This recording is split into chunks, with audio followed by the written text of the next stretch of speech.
What's up everyone, welcome to the comparison between the Canon RF 70 to 200mm 2.8 versus the Canon RF 100 to 500mm 4.5 to 7.1. These two lenses are not made for DSLRs, they can only be used on Canon's mirrorless cameras like the Canon EOS RP, R, R6 or R5.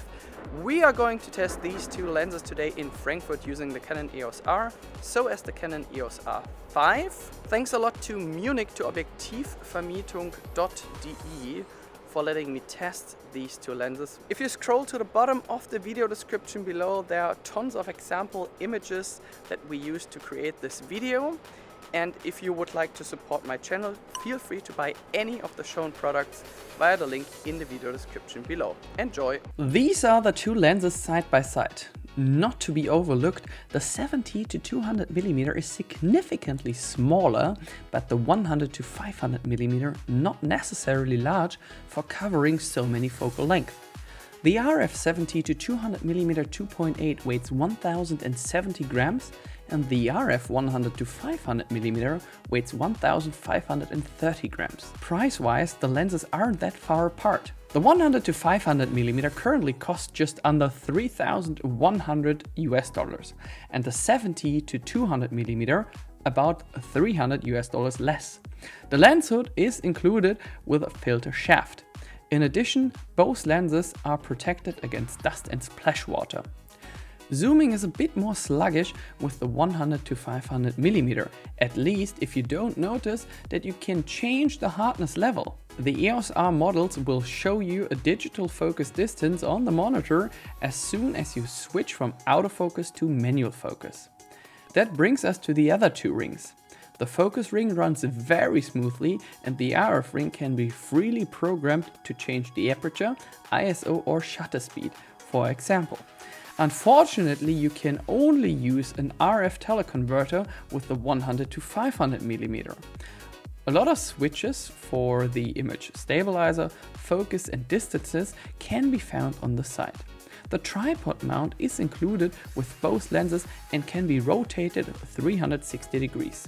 Many people will be happy since they can use their 77mm filters with both lenses.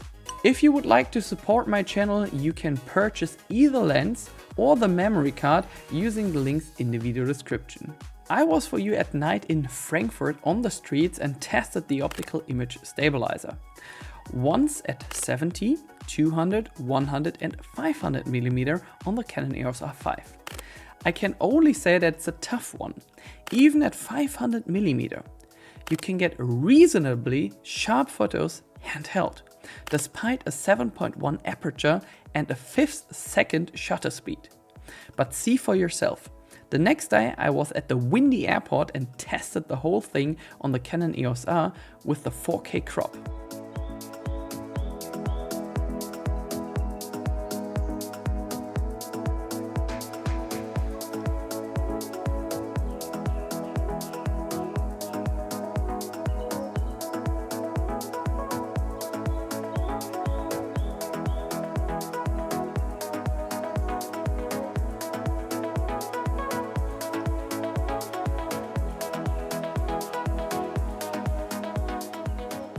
Let's continue with vignetting. You will get the best performance at full focal length using the 100 to 500mm at 500mm. Whether you take photos at 100, 200 or 500mm at f11, it doesn't matter. The performance remains the same. Basically, you don't see any dark edges. The RF 70 to 200mm has the best performance at 70mm and f5.6. You will see the most dark edges at an open aperture and at 200mm. No problem, that can't be solved in Adobe Lightroom within 2 seconds.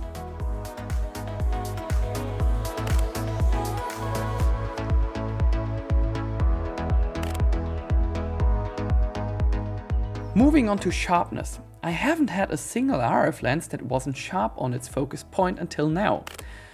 Same with these two lenses. I recommend to have a look at the video description. At the bottom you will find some examples to convince yourself. Both lenses are sharp, even at open aperture. Just select the spot and off you go. Towards the edges, the sharpness decreases a bit. Personally, it doesn't bother me. Now we come to the autofocus. With horses, my EOS R5 somehow couldn't recognize their eyes at all. And that's with both lenses. Birds with their tiny eyes, the EOS R5 recognized them without problems. Sounds stupid, but that's how it was in practice. When it comes to people and photos, there are no problems at all. I just had to make sure to stand a little further away due to the focus distance. For sport shots, you're holding the right lenses. The further you are away, the more I advise the 100 to 500mm as long as you have enough light, due to the variable aperture. In video mode, with the eye autofocus on, the 70 to 200mm tracked me much better than the 100 to 500mm. Sometimes the face wasn't detected, sometimes the focus was completely gone, and the other times it was just too slow despite the fast autofocus of the EOS R5 with the 100 to 500mm lens.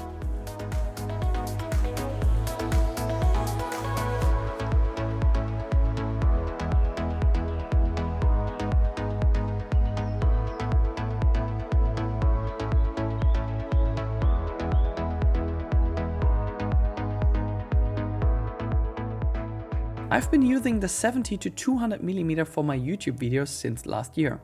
Due to the closest focusing distance, a real blessing for detail shots. Also an absolute hammer lens for weddings, portraits, close-ups and spotting. I rarely take photos of animals, unless I want to show you something. In the zoo, it might still work, but on safari, you really need to be close. The 100 to 500mm could be a super lens for sport shots despite the variable aperture. If you use the Canon EOS R5 or R6, for example, you'll benefit from the built-in 5-axis image stabilizer. For weddings in a church, you'll have to be pretty high with the ISO. Otherwise, a super lens for wildlife photography. Because you just have so many focal lengths covered despite the small format. I'm curious to see what you use one or the other lens for. There's plenty of room for your comments below this video.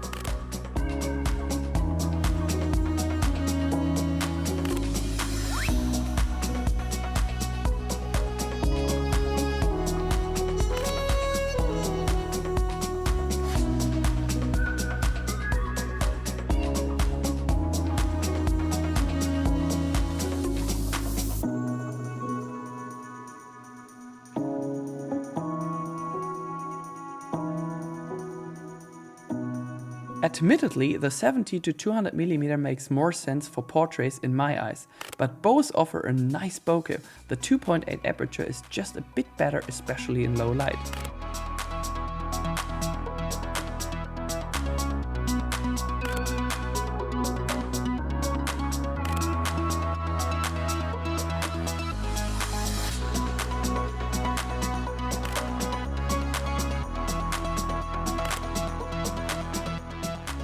This is what the lens flare looks like, more or less pronounced depending on the angle.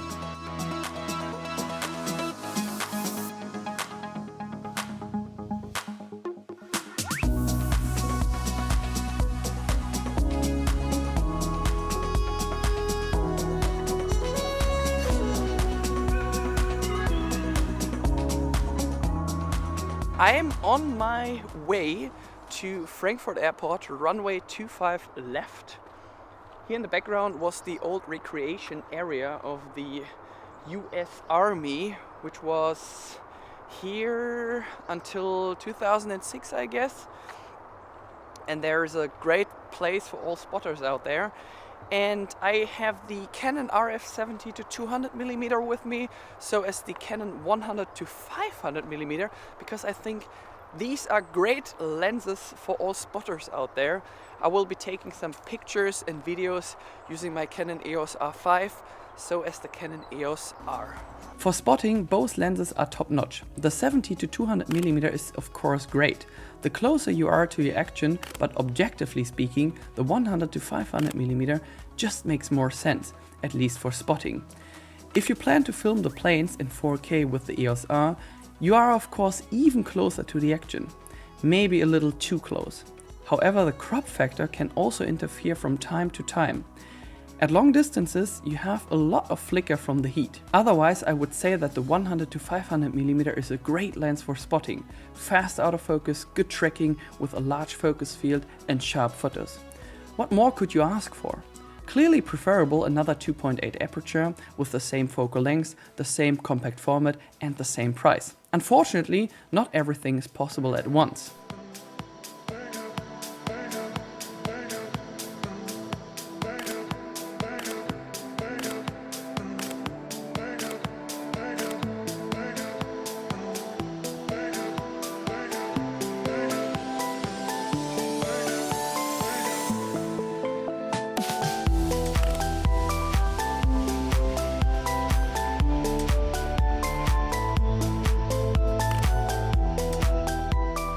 One of the advantages of the RF 70 to 200mm 2.8 over the EF 70 to 200mm 2.8 is the close focus distance, which has been reduced from 1.2 meters to 70 centimeters.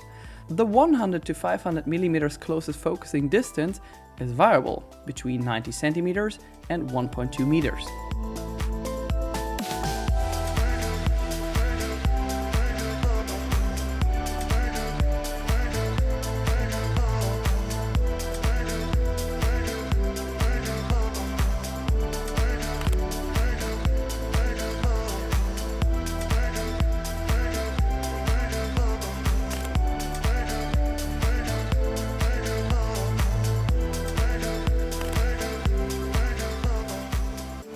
Of course, both lenses are real highlights when it comes to filming, for wildlife and landscape photographers, for example. If you want to observe other people, for interviews, if you need close-ups, or for press work, for example. Here I have some impressions for you.